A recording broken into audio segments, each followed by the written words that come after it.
Oh my god.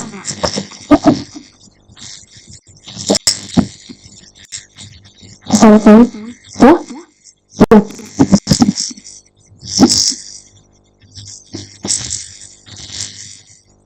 Alright. Kahmari ready?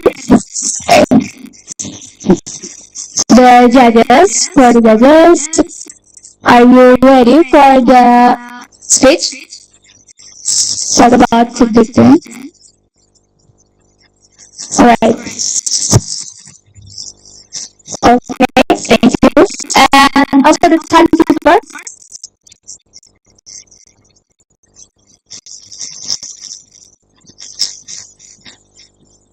Also,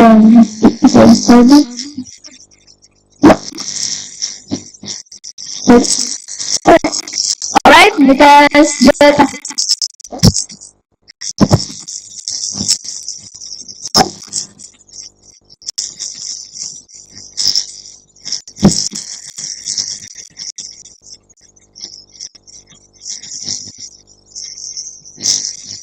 alright, since both of them are ready, then we will have your speech in 3, 2, 1.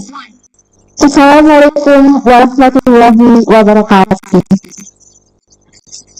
Well, standing here as a finalist makes me anything you said anyway.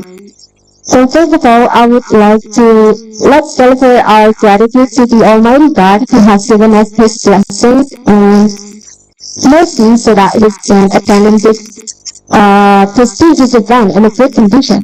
And second of all, I would also like to say a warm greeting to the honorable judges, the master of ceremonies, and the committees, and also all the audience here.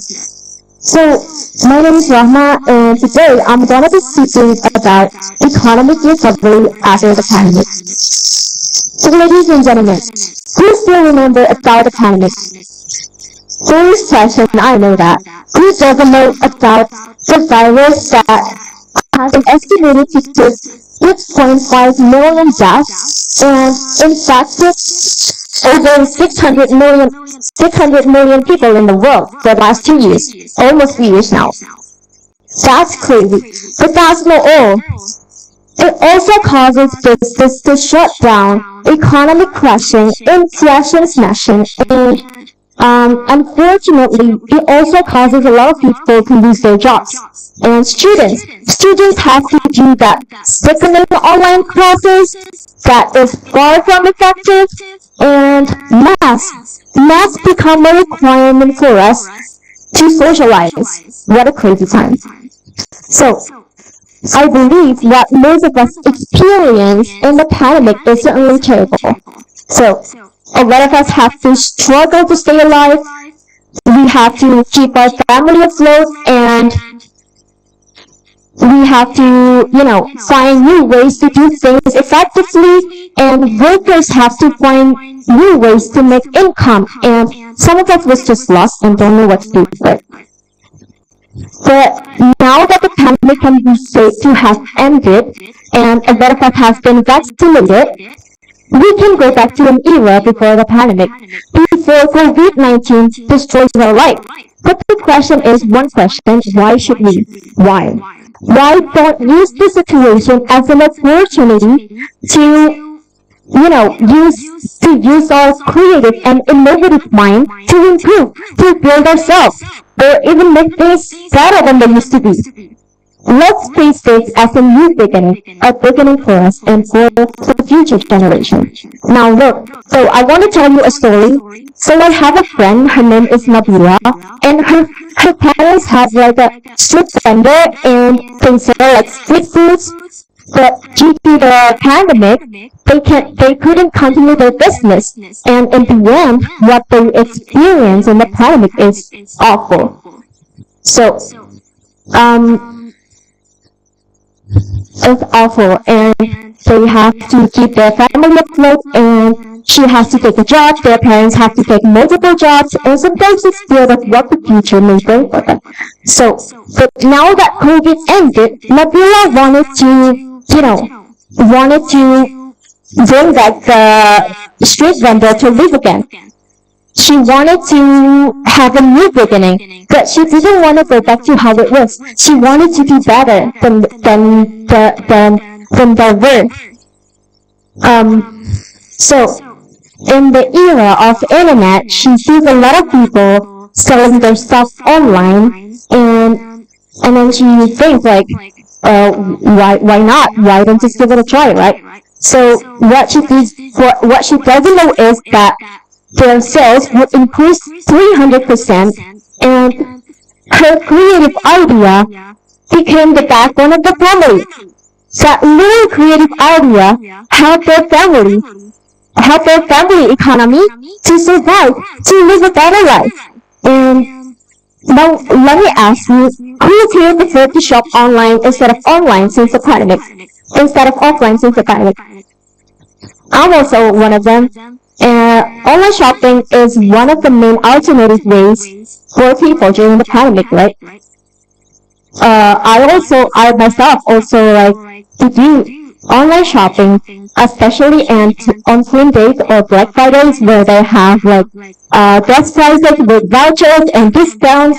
And online shops also provide clear information, detailed information about the products, about the vendors, and of course there would be no like self pressure that would make you buy unwanted items in online shop. I also spend stuff on online shop. So for example, like such as like my skincare, my makeup, I bought them in online shop. Also my outfit, to keep myself looking slay. Well, anyway, so anyway, online shop is the best way if you want to do business in this era, right? So Nabula's story is not uncommon for a lot of people. A lot of us do indeed struggle during the pandemic, right? But what makes her story different, what makes her story unique is that at the end of the day, she tries to be creative. She tries to be different, and thankfully, it takes her to where she is now. And what I want to think is, there exists an opportunity for all of us. There exists an opportunity that we may not have in the past to use our creative and innovative idea that we have inside our little heart to, have a better future for ourselves. So I guess that was all for my speech. I hope you learned something good from that. And I would also like to thank you. I want to inform the judges that we will have only 3 minutes for the feedback. So both of you have 1.5 minutes to give. Yes, of course. So that 1.5 minutes for each of you. Right, so it's 90 seconds for 90 minutes. Yes, 3 minutes for both of you. Alright, so how are you now? Good. Okay. I'd like to congratulate you first for making the stuff. So you have been competing with lots of people. So being at the stage is very special for everyone, including us the judges. Alright, Rahma. Here are the things that I've liked from your talk on your speech. If you want to talk about economic recovery after the pandemic, so the first question to you is pandemic over? I can say that it's not over since the virus is still there, and we just live side by side with them. Right, so you should not use the word after the pandemic because pandemic is still right here. Yeah, I'm sorry, but that's the provided theme. I know. Yeah. Your job as the panelist is to clarify what goes wrong in the theme, not only, you just go along with the theme, because when everyone here is talking about post-pandemic era, well, we are still in the pandemic until the end of the world, because we should be living side by side with the virus. Alright? Even some of my friends in Banu and Jakarta are now suffering from the virus. So that's the very first thing that we have to clarify actually. So, the first thing I want to mention is if you want to create a text, either it is written or spoken text like this, pitch is a kind of problem solving strategy. Alright, so you have highlighted a very good thing, right? Economic recovery after the pandemic. Then the very important idea I'd like to hear is how you highlighted the problem, how you extrapolate the problem, and how you actually solve the problem, not simply telling us a story. So that's number one. And the second question actually, when you want to talk about economic turn down, did you actually mention how slow was Indonesian economy compared to Singapore, compared to Australia, and also knowledge and intellectual recovery? Because pandemic, COVID-19 pandemic is not related to economic turn down.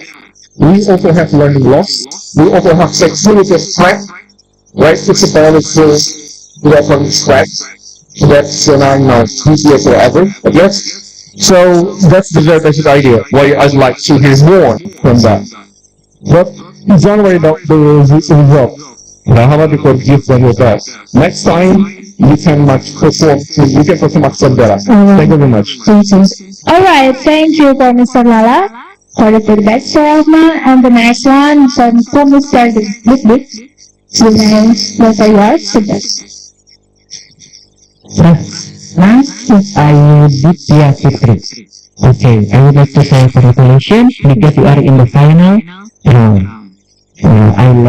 About your performance, I realized the way you deliver the speech and you use body language also. But here I headline about your eyes contact because you sometimes look because we are here. Yeah. Okay, thank you. Alright, thank you for Mr. Dik and also Rahma for her speech. Right? Okay. Let's just have Rahman's speech and let's get going everyone to the another participant. I will invite Salihatul Aini from IAIN Syekh Nurjati Cirebon.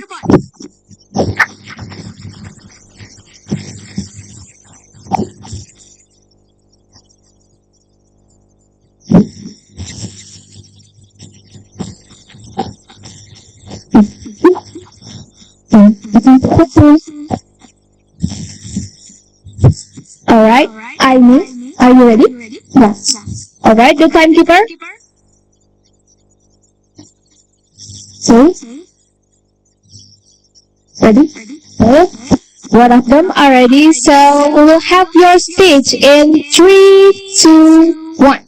Assalamualaikum warahmatullahi wabarakatuh.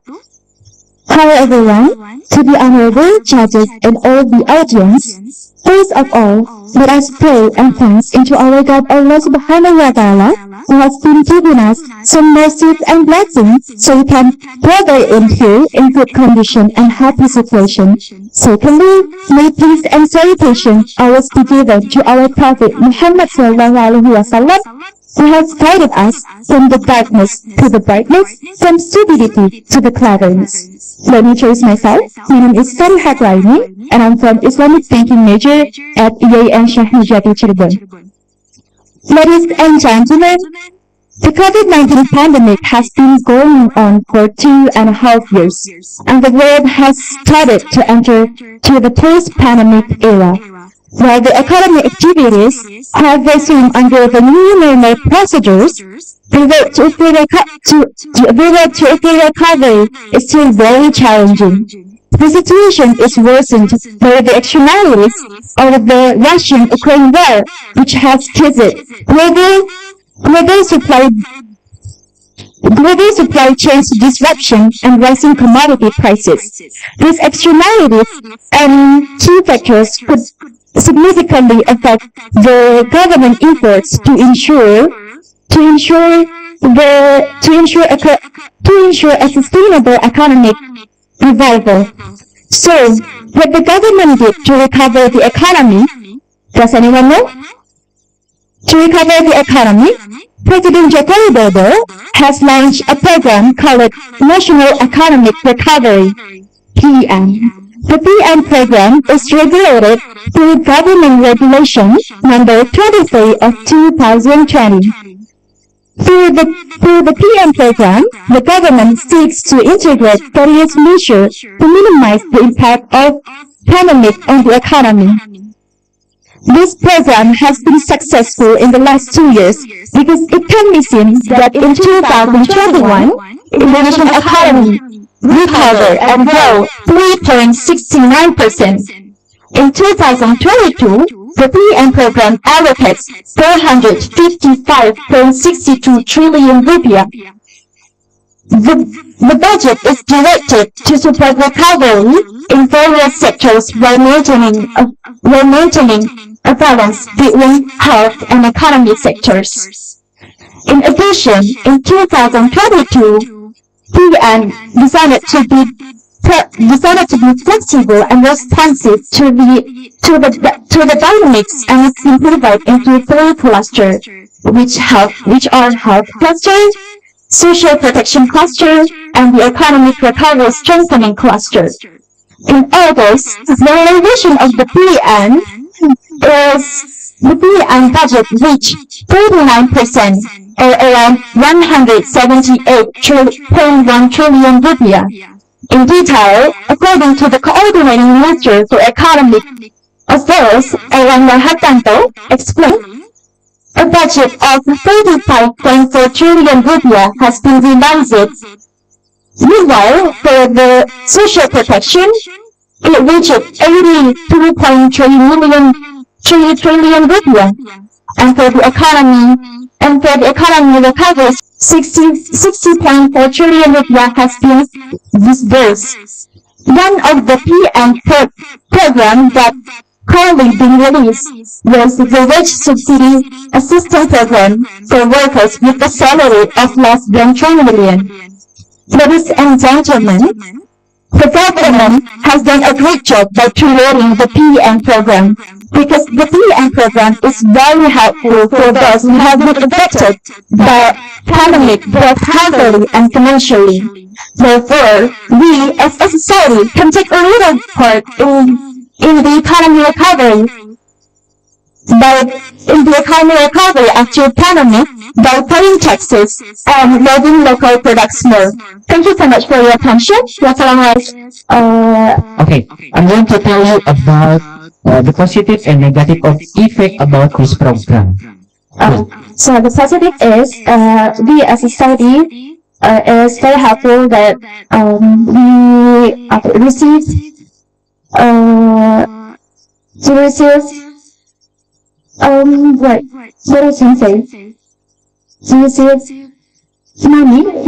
money from government to help for those who are affected by pandemic. But the negative is maybe some government took this occasion to corruption to make to do the corruption.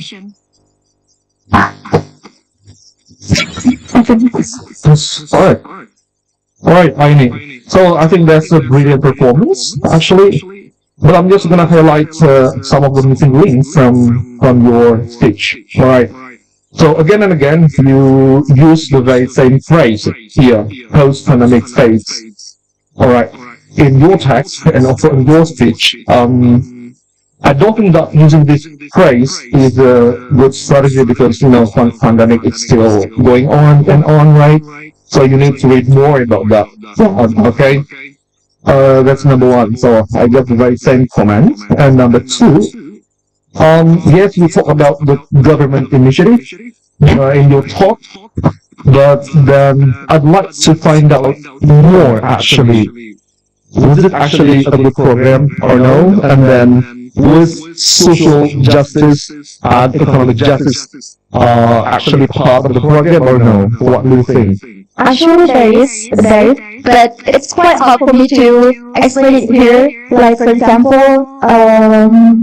Kartu Prakerja, it's also kind of added to the text. Alright, wanted to hear more about the dimension of economic slowdown in Indonesia. long before the pandemic actually happened, having not confident with their lives, they lost their jobs, right? They lost their rights, they lost everything. There are so many people. Since you have the data right here from the government, or actually, I'd like to hear more story about that. Because I believe that, story is more important than statistics. So yes, you have the data, you have the argument, but then you have to tell us more about that. So you have to create a story. You can check, I think, those type of things on YouTube. That's more than statistics or argument. Alright, so thank you again for the performance. I know, a good one. Alright, thank you so much, judges, for the feedback. And of course, thank you so much, Aini. That's a good speech. So I'd like to invite the next contestant. Please welcome Siti Farah Balkis Apriyani from IPB Infada Cirebon.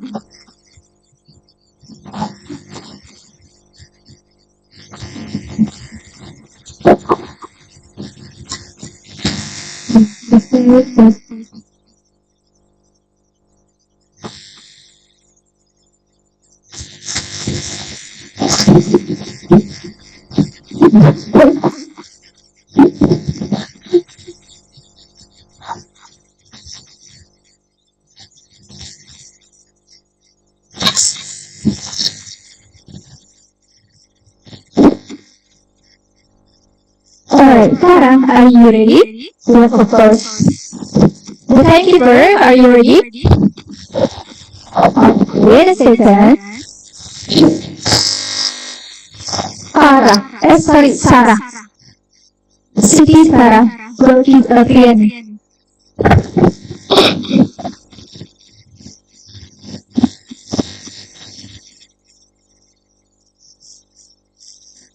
Audience. Timekeeper is ready, Sarah ready, both of them is ready, so start your performance in 3, 2, 1. In the name of God is most gracious and most merciful. Assalamualaikum warahmatullahi wabarakatuh. Waalaikumsalam warahmatullahi wabarakatuh. Om Swastiastu Budaya, peace be upon us. Please speak farewell the judges. Please speak farewell to first of all and all my beloved friends who coached me in this stage. And proud maybe to our Prophet Muhammad Sallallahu Alaihi Wasallam. And first of all, I forgot. Let us thank to the Almighty God for His blessings today. Thank you for coming here to listen in my speech. I am Siti Farah Balkis Apriyani from IPB Infada Cirebon. And actually, I wanna speak up and speak about economic recovery during COVID-19 pandemic. Ladies and gentlemen, do you still remember since the COVID-19 pandemic hit us? So since March 2020, and the world economy is prepared with the shutdowns and reopening. But, however, to facilitate the early or multiple effective action, the world is looking forward to recovery. As I mentioned before, as we watch this, everyone's pandemic hit us so hardly. But as we know that every